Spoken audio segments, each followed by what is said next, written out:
Hello guys, അപ്പോൾ നമുക്കൊന്ന് നാട്ടിലേക്ക് പോയിട്ട് വരാം. യു എയിൽ വന്നതിന് ശേഷം ഞാൻ ആദ്യമായിട്ട് നാട്ടിലേക്ക് പോവുകയാണ്. ഷാർജ ടു ട്രിവാൻഡ്രം ആണ്. എൻ്റെ വീട് കൊല്ലവും, ഞാനുള്ളത് റാസൽ ഖൈമയാണ്.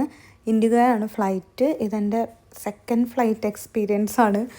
ആദ്യത്തെ അത്ര പേടിയില്ലെങ്കിലും രണ്ടാമത് നല്ല പേടിയിലാണ് കയറുന്നതെല്ലാം. എനിക്ക് ചെവിയെല്ലാം ഭയങ്കര ഡിസ്റ്റർബൻസ് ഉണ്ടാവും. അപ്പോൾ ഒറ്റക്കാവുമ്പോൾ നമുക്ക് അങ്ങനത്തെ ഡിസ്റ്റർബൻസ് എല്ലാം കുറച്ച് അധികമായിട്ട് ഫീൽ ചെയ്യുമല്ലോ. ഇത് മീര, ഇത് തൗഫീക്ക്. എനിക്ക് മിഡിൽ സീറ്റാണ് കിട്ടിയത്. ഫ്ലൈറ്റിൽ നിന്ന് കിട്ടിയ ഫ്രണ്ട്സാണ്. പക്ഷെ ഞങ്ങളെ കണ്ട ആൾക്കാർക്കൊന്നും നമ്മളപ്പം പരിചയപ്പെട്ടതാണെന്ന് തോന്നില്ല. കുറേ നാളായിട്ടുള്ള ഫ്രണ്ട്സാണെന്നേ തോന്നുള്ളൂ. അങ്ങനത്തെ വൈബായിരുന്നു. ഞങ്ങൾ കോളേജിൽ നിന്ന് ടൂർ പോകുന്ന പോലത്തെ ഫീലായിരുന്നു. അങ്ങനെ നൈറ്റ് ഫ്ലൈറ്റ് ആയതുകൊണ്ട് എല്ലാവരും ഉറങ്ങുമായിരുന്നു. പക്ഷെ ഞങ്ങൾ കുറേ അധികം സമയം സംസാരിച്ചിരുന്നു. ഞങ്ങളുടെ ഫ്രണ്ടിലുള്ള സീറ്റിലെയും ബാക്കിലെയും സീറ്റിലെ ആൾക്കാർക്ക് അത് ഡിസ്റ്റർബ് ആയോന്നൊന്നും അറിയില്ല. പിന്നെ എല്ലാവരും പറഞ്ഞു കുറച്ച് ടൈം ഉറങ്ങാമെന്ന് പറഞ്ഞു. അങ്ങനെ ഞങ്ങൾ കുറച്ച് ഉറങ്ങി ഒന്ന് കണ്ണ് തുറക്കുമ്പോഴത്തേക്ക് ട്രിവാൻഡ്രം എത്തി. പുറത്തേക്ക് നോക്കിയപ്പോൾ വൈബ്, ചാറ്റൽ മഴ.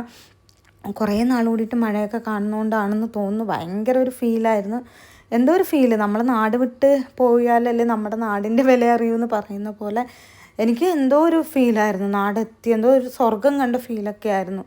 നമ്മൾ എവിടെ നിന്നാലും നമ്മളെ നാട് തന്നെയാണല്ലോ നമുക്ക് എപ്പോഴും പ്രിയപ്പെട്ടതായി. അതായത് കേരളമാണല്ലോ പ്രിയപ്പെട്ടത്. എനിക്ക് കേരളമാണ് പ്രിയപ്പെട്ടത്. എവിടെ പോയാലും എനിക്കിഷ്ടം കേരളത്തിൽ നിന്ന് പോകണമെന്നേ ഉണ്ടായിട്ടില്ല.